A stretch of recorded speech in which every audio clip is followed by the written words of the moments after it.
Good afternoon, ladies and gentlemen. 2,000 years ago, the Chinese philosopher Confucius advocated a harmonious society without selfishness and conflicts.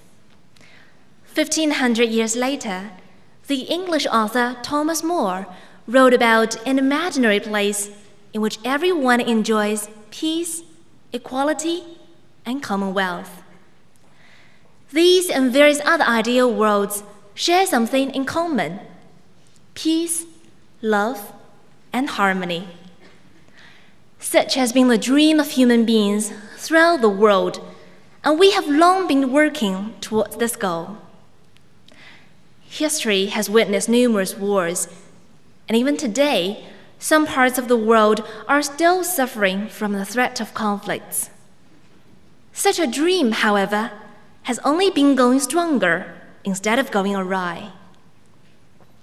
When the athletes from North and South Korea walked into the Olympic fields hand in hand, holding one flag of the Korean Peninsula, they together lit the torch in an effort to end half-centuries conflicts. It is true that there are still many problems in the world, problems of too complicated roots to be solved at once. As we all know, some small countries are being bullied by big powers now and then, but at the same time, we see protests being staged all over the world. The nuclear power has caused unstable equilibrium, but the Cold War has made us all aware what a desolate future the world would have if nuclear war were to break out. Racial discrimination and religious conflicts still prevail. But as far as I know, no religion in the world teaches people to hate or fight. Indeed, reality is far from ideal, but the problems are not altogether unsolvable. We human beings are blessed with reason, and we still have the confidence that the light of reason will eventually disperse the dark and shadows. With the economy growing at an amazingly fast rate in the last 2 decades, China is now facing both tremendous opportunities as well as challenges. An important change of mindset is that China is learning to be more critical of its own problems and more concerned with addressing these problems. Public opinion has never been so active and constructive as it is now. Self-criticism and a sense of crisis is a sign of maturity and self-confidence.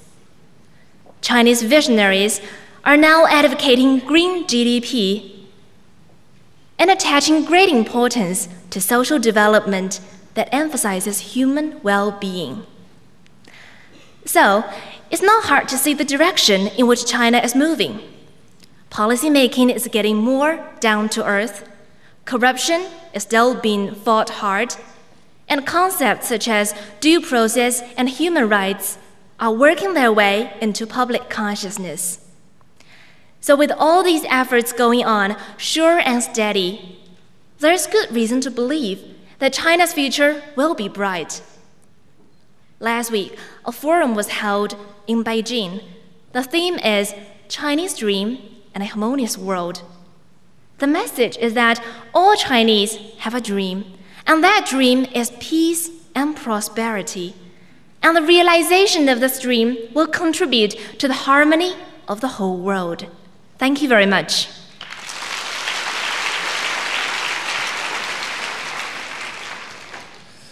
Contestant number 24.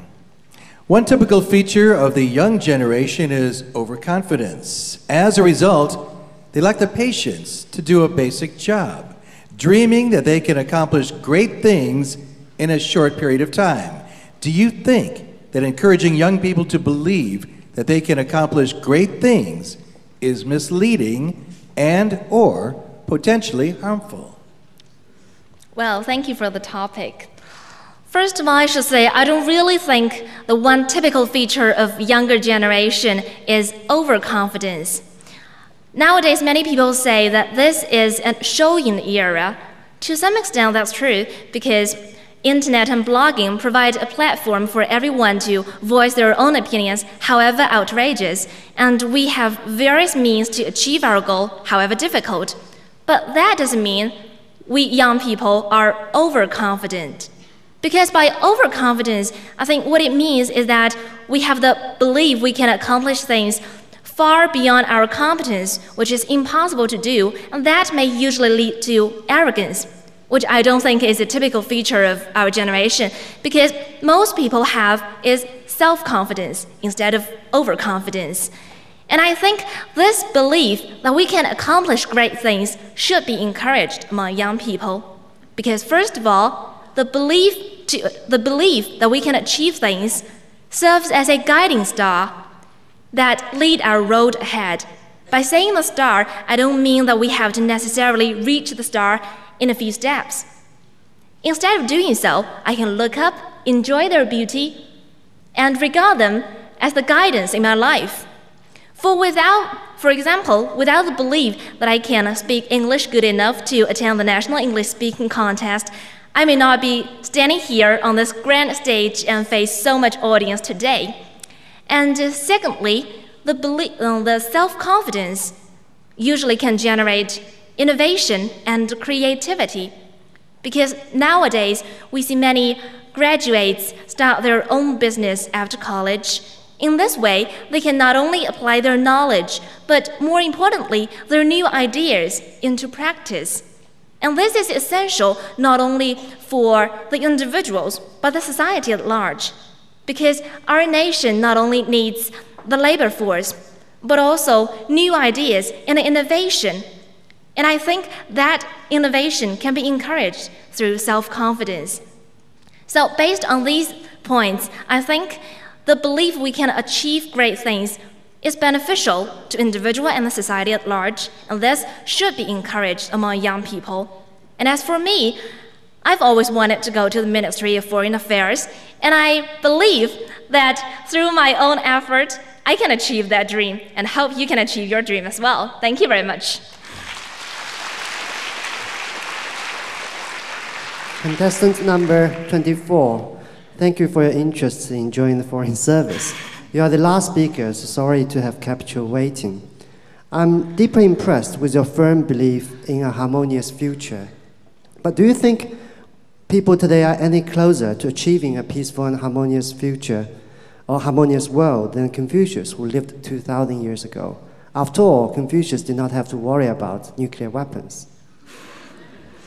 Well, thank you for an interesting question.